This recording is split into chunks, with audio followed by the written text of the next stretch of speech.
Buenas tardes, Lick. Mi nombre es Araceli Ortiz. Soy estudiante del Centro Universitario Tehuacán del tercer semestre en la licenciatura de Pedagogía. Esta materia que les voy a mencionar es sobre la historia de la educación, en donde yo les voy a dar una pequeña conclusión durante lo que hemos estado analizando durante el semestre. Pues conocer de la historia de la educación es entender el proceso de cómo el ser humano ha adquirido los conocimientos y la aplicación de estos mismos que marcaron el progreso de cada comunidad y pueblos enteros. Desde las primeras civilizaciones podemos distinguir las estrechas relaciones entre guerra, sacerdocía y educación, pero después de estudiar las diferentes instituciones creadas para entender el aspecto educativo, entendemos que aunque hubo diferentes en cada cultura, la mayoría coinciden en que en cada vez la educación fue tomando más fuerza y que para poder atender las necesidades del pueblo habría instruir a los que atenderían los centros educativos. Es por eso que a través de esta presentación conoceremos lo más importante de cada cultura, adentrándonos en la detención de la educación, con imágenes que tienen la intención de complementar gráficamente el tipo de educación que brindamos a la población. Espero y que sea de su agrado y complementar la información que cada uno hemos adquirido a través de nuestra información, ya que desde la cultura olmeca era considerable como bastante importante la educación incluida. Era muy estricta, que tenía sus reglas según el sexo, ahí donde los hombres les educaba de manera distinta, que las mujeres también, al igual que muchas culturas de mesoamericanas, esta civilización llegó a ser la cuna de muchas reglas sociales en cada latinoamericana y en muchas que ya que aún se encuentra vigente sobre toda influencia en el estilo aritmético y en las costumbres de la educación, ya que por ello la educación de los mayas se caracterizaba más que nada en tales como la religión, las actividades cotidianas, las relaciones entre la agricultura. La educación maya se enfatizaba más en sus creencias, costumbres y conocimientos, ya que diferencias puntualmente el papel que desempeñaba por género, que estrictamente debía cumplirse, como asimismo las mayas se enfocaban en tres objetivos más relevantes, que era, por ejemplo, el servicio a su pueblo, a su región y a su familia, ya que por ello el aspecto principal de la educación del azteca, que consistía más que nada en formar al individuo un criterio activo e integral de la vida, creada firmemente en que la educación debe responder a los grandes interruptores de quienes somos, hacia dónde vamos y darnos sentido sobre la vida. Estos aspectos fueron tomados en cuanto a la educación azteca, ya que la identidad espiritual y social del individuo fueron el centro de la educación. La educación entre los mexicanos ocupaba un papel que predominante, tanto así como los docentes acudían a las casas de los niños y jóvenes para invitar a ser parte del COTMET o del Tepozcali, según su extracto social, ya que los españoles llegaron por primera vez al territorio mexicano, que se buscaba como impartir educación religiosa a todos los indígenas locales por medio de los sacerdotes este, se enviaban desde Europa, ya que los avances de la educación del siglo XVIII, ahí es donde tiene como sus principales argumentos para popularizar la educación. En México fue como involucrar a las jóvenes a la doctrina religiosa,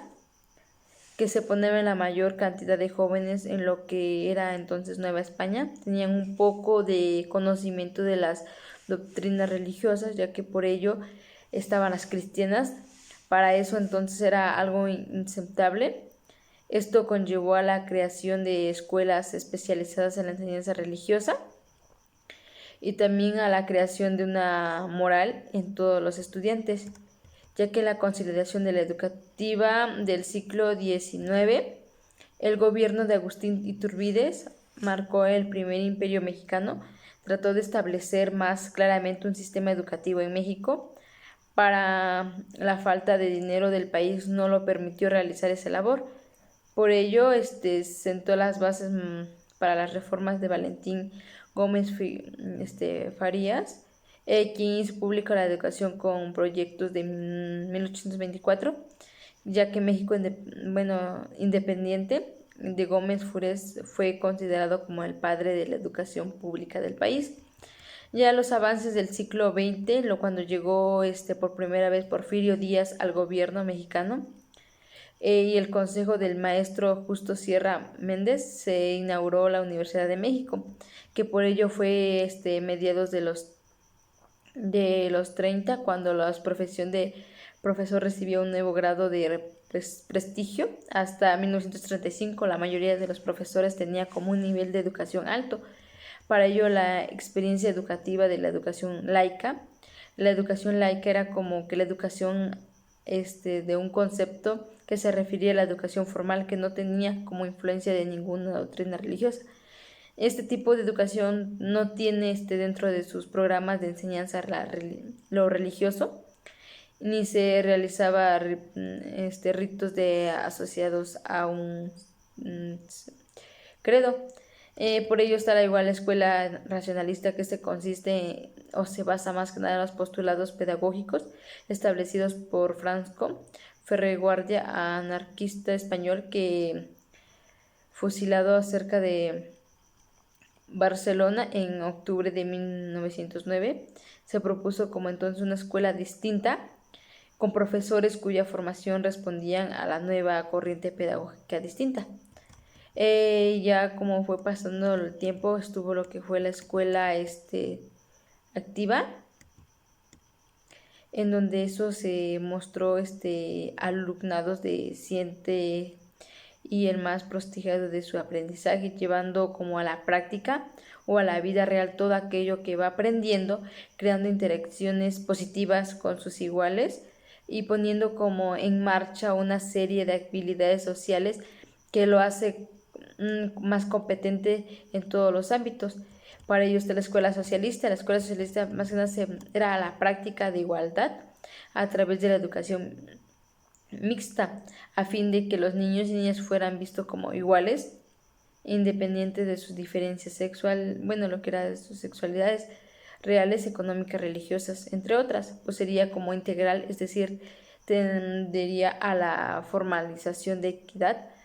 de los alumnos en todos. Por ello también hablamos de la educación, la que a mí más me llamó la atención fue de la época revolucionaria. En el sector más vulnerable era de los indígenas y campesinos, quienes no podían acceder a una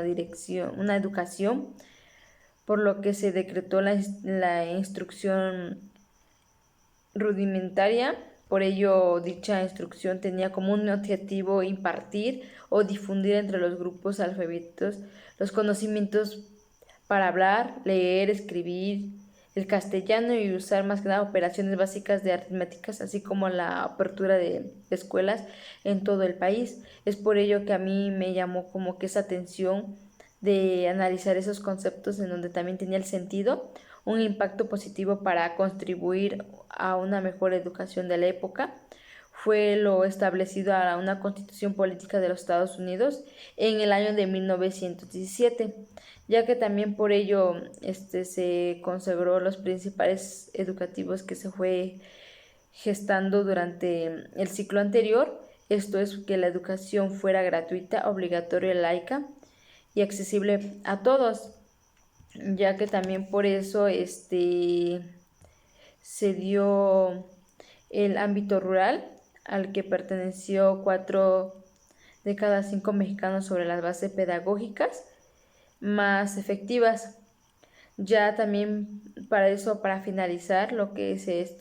igual me llamó la atención fue los otros apartados de la revolución, que fue la creación de la Secretaría de Educación Pública, la SEP, en el año de 1921, que su objetivo era tener proyectos educativos al alcance de nacionales,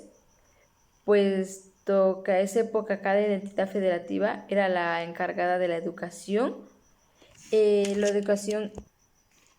ya que José Boncocelos fue el primer secretario de la SEP, quien impulsó el proyecto de sesiones culturales